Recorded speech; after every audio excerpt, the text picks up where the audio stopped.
So here it is, finally. It's the Pegasus 35.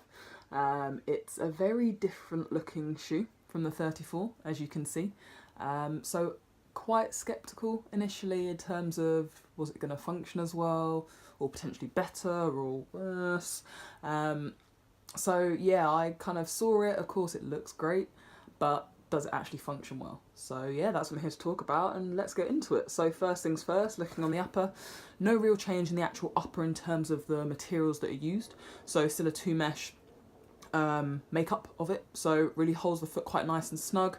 You've got the fly wire, which you can see that sits through the midfoot just to lock down that foot in that seatbelt construction, which is known through a lot of Nike shoes nowadays.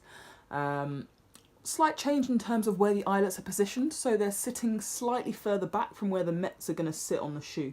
So this will help just not add too much restriction over the Met heads and give the foot a little bit more freedom when it splays as the foot lands on the ground. Coming through into the back of the upper, this is where we've got a nice little change. You can see this kind of flare out behind the back of the Achilles, and actually it was a little extra addition from Mr. Mo, or should I say Sir Mo Farah. So he suggested to the designers that it's nicer not to feel such a pinch in the back of the Achilles and not to feel any irritation, hence the curvature there.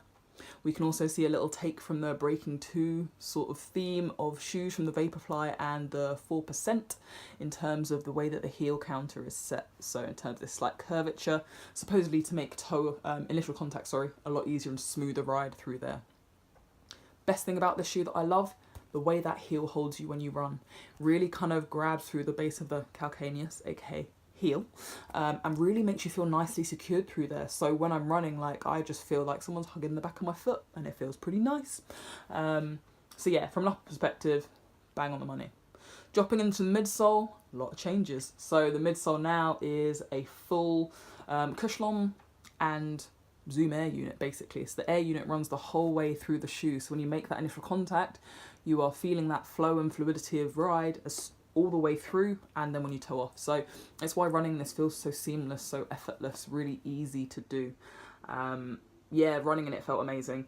I really love the feel. One thing that's different slightly is that you have now specific cushioning for women. So it's adapted to the female foot, so slightly lighter, I suppose, and not as dense and a little bit softer. So there's slight differences between the men's and the women's shoes from that perspective. You can see with mine, the only thing I would question, there's a few creases already, and I've only done like 10k, 15k in this, so intriguing to see how it starts to kind of diminish as I run more. Then we flip onto the outsole, not too much in terms of the difference, apart from you can see that shape quite nicely through the back of the heel, which we mentioned before. BRS 1000 in terms of the kind of type of rubber that sits on the back of the peg, and just slight directional changes to some of the traction through the midfoot as you go onto the forefoot. But actually, very similar on the outsole to other Pegasus that we've seen. So, the Pegasus 35, overall, do you know what? Absolutely love the shoe. A great update, a great change. Is it like the old Pegasus? No. Is it a better run and feel? Oh yeah. The Pegasus 35. Give it a go.